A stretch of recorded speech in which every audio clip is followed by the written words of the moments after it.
ಧ್ವಜಾರೋಹಣ ಮಾಡಲ್ಲ ಅಂತ ಹೇಳಿ ಜಮೀರ್ ಅಹಮದ್ ಖಾನ್ ಅವರು ಸಿಎಂ ಅವರಿಗೆ ಪತ್ರವನ್ನ ಬರೆದಿದ್ದಾರೆ. ಅದಕ್ಕೆ ಸಂಬಂಧಪಟ್ಟ ಹಾಗೆ ಆರ್ ಅಶೋಕ್ ಅವರು ಅವರ ವಿರುದ್ಧ ಆಕ್ರೋಶ ವ್ಯಕ್ತಪಡಿಸ್ತಾ ಇದ್ದಾರೆ. ಏನಂತ ಹೇಳಿ ಆಕ್ರೋಶ ವ್ಯಕ್ತಪಡಿಸ್ತಾ ಇದ್ದಾರೆ ಅಂತ ಹೇಳಿದ್ರೆ, ಹಿರಿಯರ ಶ್ರಮದಿಂದ ಸ್ವಾತಂತ್ರ್ಯ ಸಿಕ್ಕಿದೆ ಅಂತ ಹೇಳಿ ಅವ್ರು ಹೇಳ್ತಾ ಇದ್ದಾರೆ. ಧ್ವಜಾರೋಹಣ ಮಂತ್ರಿಗಳು ಮಾಡಲ್ಲ ಅಂತಿದ್ದಾರೆ. ಸೊ ಅದಕ್ಕೆ ಸಂಬಂಧಪಟ್ಟ ಹಾಗೆ ಆಕ್ರೋಶ ವ್ಯಕ್ತವಾಗ್ತಾ ಇದೆ. ನೋಡಿ, ಧ್ವಜಾರೋಹಣ ಮಾಡಲ್ಲ ಅಂತ ಹೇಳಿ ಜಮೀರ್ ಅವರು ಪತ್ರವನ್ನು ಬರೆದಿದ್ದಾರೆ ಡಿ ಕೆ ಶಿವಕುಮಾರ್ ಅವರಿಗೆ.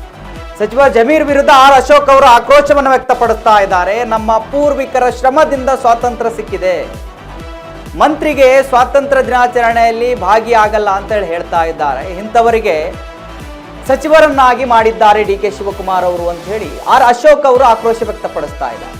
ಇದು ದೇಶಕ್ಕೆ ಮಾಡಿದ ದ್ರೋಹ ಅಂತ ಹೇಳಿ ಆರ್ ಅಶೋಕ್ ಅವರು ಹೇಳ್ತಾ ಇದ್ದಾರೆ. ಜಮೀರ್ ವಿರುದ್ಧ ಕ್ರಮಕ್ಕೆ ಆರ್ ಅಶೋಕ್ ಅವರು ಆಗ್ರಹ ಮಾಡ್ತಾ ಇದ್ದಾರೆ. ಎಸ್ ವೀಕ್ಷಕರು, ಇದು ಬಂಡಾಯದ ಬಿಸಿ ಮತ್ತು ಒಳಜಗಳ ಅಂತ ಏನು ಹೇಳ್ತೀವರಲ್ಲ, ಅಸಮಾಧಾನ. ಜಮೀರ್ ಅವರಿಗೆ ವಸತಿ ಖಾತೆ ಒಂದೇ ಕೊಡಲಾಗಿದೆ ಈ ಸರಿ, ಅಲ್ಪಸಂಖ್ಯಾತರ ಖಾತೆ ಕೊಟ್ಟಿಲ್ಲ. ಆ ಕಾರಣಕ್ಕಾಗಿ ಅವರು ಮುನಿಸ್ಕೊಂಡಿದ್ದಾರೆ ಅಂತ ಹೇಳಿ ಹೇಳಲಾಗ್ತಾ ಇದೆ.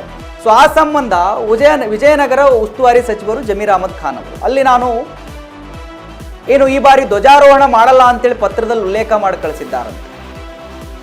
ಅದು ಎಂಥದ್ದು ಅಂತ ಹೇಳಿದ್ರೆ, ಅದು ಒಂಥರ ಅದೃಷ್ಟ ಇದ್ದಂಗೆ. ಧ್ವಜಾರೋಹಣ ಮಾಡೋ ಅವಕಾಶ ಎಲ್ರಿಗೂ ಕೂಡ ಸಿಗೋದಿಲ್ಲ. ಹೆಮ್ಮೆಯ ಕ್ಷಣ ಅದು.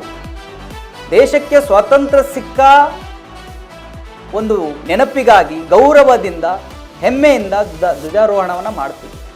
ನಮಗೆ ಅವಕಾಶ ಸಿಗ್ತಾ ಇಲ್ಲ ಅದಕ್ಕೆ ಮಾಡೋದಕ್ಕೆ, ಧ್ವಜಾರೋಹಣ ಮಾಡೋದಕ್ಕೋಸ್ಕರ ಅಂತ ಹೇಳಿ ಬಹಳ ಜನ ಕಾಯ್ತಾ ಇರ್ತಾರೆ. ಇಲ್ಲಿ ಅವಕಾಶಗಳಿದ್ದಾವೆ. ಒಳಜಗಳ ಮತ್ತು ಮುನಿಸಿನಿಂದ ನಾನು ಧ್ವಜಾರೋಹಣವನ್ನೇ ಮಾಡಲ್ಲ ಅಂತ ಹೇಳಿ ಜಮೀರ್ ಅಹಮದ್ ಖಾನ್ ಅವರು ಹೇಳ್ತಾ ಇದ್ದಾರೆ. ಅದಕ್ಕೆ ಸಂಬಂಧಪಟ್ಟ ಹಾಗೆ ಆರ್ ಅಶೋಕ್ ಅವರು ಆಕ್ರೋಶ ವ್ಯಕ್ತಪಡಿಸ್ತಾ ಇದ್ದಾರೆ. ಅವರ ವಿರುದ್ಧ ಕ್ರಮವನ್ನ ಕೈಗೊಳ್ಳಬೇಕು ಅಂತ ಹೇಳಿ ಹೇಳ್ತಾ ಇದ್ದಾರೆ ಅವರು. ಅಂದ್ರೆ ಇದಕ್ಕಿಂತ ಗನಂದಾರಿ ಕೆಲಸ ಏನಿದೆ ಮಂತ್ರಿಗೆ? ಕಾರು ಸರ್ಕಾರದ್ದು, ಉಳ್ಕೊಳಕ್ಕೆ ಸರ್ಕಾರ ವ್ಯವಸ್ಥೆ ಮಾಡುತ್ತೆ.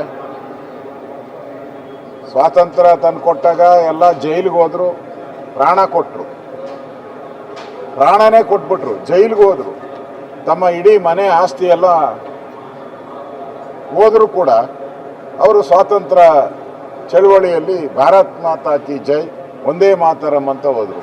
ಒಬ್ಬ ಮಂತ್ರಿಗೆ ಸ್ವಾತಂತ್ರ್ಯ ದಿನಾಚರಣೆಯಲ್ಲಿ ಭಾಗವಹಿಸೋಕ್ಕೂ ಪುರ್ಸೊತ್ತಿಲ್ಲ ಅಂತ ಹೇಳಿದ್ರೆ, ಇಂಥವರೆಲ್ಲ ಇಟ್ಕೊಂಡು ಡಿ ಕೆ ಶಿವಕುಮಾರ್ ಮಂತ್ರಿ ಮಾಡೋಕ್ಕೆ ಹೋಗಿದ್ದಾರೆ. ಇದು ದೇಶಕ್ಕೆ ಮಾಡಿದಂಥ ಅಗೌರವ ಅಲ್ವೇನು? ಸಂವಿಧಾನದ ಅಡಿಯಲ್ಲಿ ನಾವೆಲ್ಲ ಪ್ರಮಾಣ ವಚನ ಸ್ವೀಕಾರ ಮಾಡ್ತೀವಿ. ಆ ಸಂವಿಧಾನದ ಅಡಿಯಲ್ಲಿ ನಾವು ಸಂವಿಧಾನಕ್ಕೆ ಗೌರವ ಕೊಡ್ತೀವಿ. ಲಕ್ಷಾಂತರ ಜನ, ಕೋಟ್ಯಾಂತರ ಜನ ಈ ಸ್ವಾತಂತ್ರ್ಯದ ಹೋರಾಟದಲ್ಲಿ ಪಾಲ್ಗೊಂಡಿದ್ದಾರೆ. ಸಾವಿರಾರು ಜನ ಹುತಾತ್ಮರಾಗಿದ್ದಾರೆ. ಅವರೆಲ್ಲರ ಶ್ರಮದಿಂದ ಇವತ್ತು ನಾವು